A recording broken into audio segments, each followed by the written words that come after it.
Bagong-bagong balita po tayo, binisita ni Vice President Sara Duterte ang kanyang Chief of Staff na si Attorney Zuleika Lopez. I-detain si Lopez sa House Detention Center matapos i-cite in contempt ng Kamara nitong Miyerkules dahil sa undue interference o labis na pakikialam sa trabaho ng Kamara. Sabi ni House Secretary General Reginald Velasco, dumating ang bise mag-aalas 8 kagabi at naroon pa rin daw sa Kamara ang Vice Presidente hanggang ngayong umaga.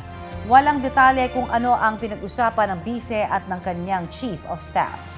Pinakontempt si Lopez matapos lumabas sa pagdinig ng House Committee on Good Government and Public Accountability na sumulat siya sa Commission on Audit na huwag munang ibigay sa Kamara ang audit report ng confidential funds ng OVP dahil hindi pa tapos ang investigasyon. Paliwanag niya, hindi niya intensyon na maliitin ang kapangyarihan ng Kongreso. Hiniling din ni Lopez sa Office of the Vice President na huwag nang maglabas ng pahayag kaugnay sa pagkakadetain niya sa batasang pambansa. Update po tayo sa pagbisita ni Vice President Sara Duterte sa Chief of Staff niyang nakadetain sa Kamara. May ulat on the spot si Ian Cruz. Ian?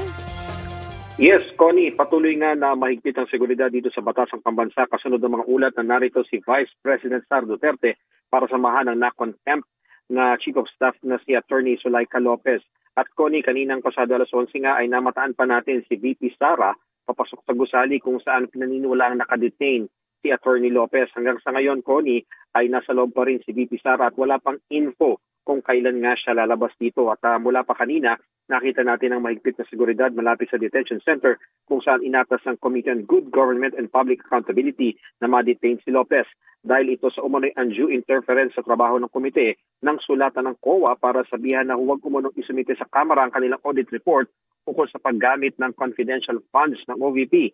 Inihayag ni House Secretary General Reginald Velasco na bandang alas 8 kagabi, dumalaw si VP Sara kay Attorney Lopez. Sabi ni Velasco, pinayagan nila si VP Sara na mabisita ang kanyang Chief of Staff sa Visitor Center ng Kamara dahil maliit umano ang detention center ng Kamara. Alas 12 ng hating gabi naman ang magpunta umano si Duterte sa opisina ng kapatid na si Congressman Paulo Duterte. Doon na raw nagpalipas ng magdamag ang VP. Hindi pa natin batid sa ngayon kung hanggang kailan nga Connie mananatili dito si VP Sara na unang nang nagsabi na handa niya nga samahan hanggang detention ang kanyang mga tauhan sakaling makontempt sila. Inaasahan naman na mamaya Connie ang isang press conference ni Congressman Joel Chua, ang chairman ng Committee on Good Government ukol sa sitwasyon dito ngayon sa batasan. Balik sa iyo, Connie. Maraming salamat, Ian Cruz.